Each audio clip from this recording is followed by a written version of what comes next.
The influence of This Is Spinal Tap continues to resonate far beyond the cinema, and one of its most lasting legacies is found at a famous British tourist destination. The 1984 mockumentary, which satirized rock bands and their excesses, is remembered for its absurd humor, improvised dialogue, and unforgettable one-liners. Among the film's most iconic scenes is the moment when the band visits Stonehenge, only to discover that their stage prop is comically undersized. That gag, rooted in a simple measurement error, has become a part of the cultural conversation surrounding both the film and the monument itself. Stonehenge, a prehistoric site in Wiltshire, has long attracted tourists fascinated by its history and mystery. Yet for many visitors, the association with Spinal Tap has added a modern, tongue-in-cheek layer to the landmark's significance. Guides and fan tours often reference the film's Stonehenge mishap, and for decades the joke has remained as recognizable as any rock anthem. What was once a parody of rock stage spectacle has, in its own way, turned into a feature of Britain's tourism culture.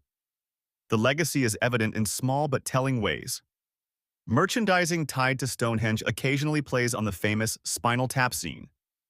Pop culture references, from television comedies to social media memes, continue to tie the ancient stones to the fictional band's ill-fated performance.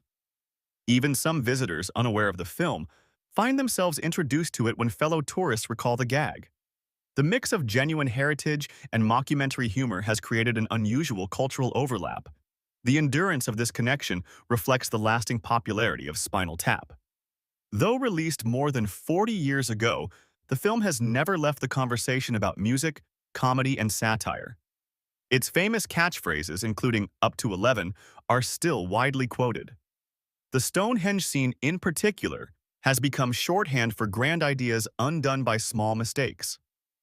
As a result, Stonehenge is not just a monument of ancient engineering, but also a symbol of cinematic comedy that refuses to fade. For fans, the legacy being hidden in plain sight at the monument is part of the fun. It shows how a film designed as a spoof of rock documentaries has managed to leave an imprint on real-world places. At Stonehenge, history and parody exist side by side, giving the destination an additional layer of cultural meaning that continues to entertain new generations of visitors.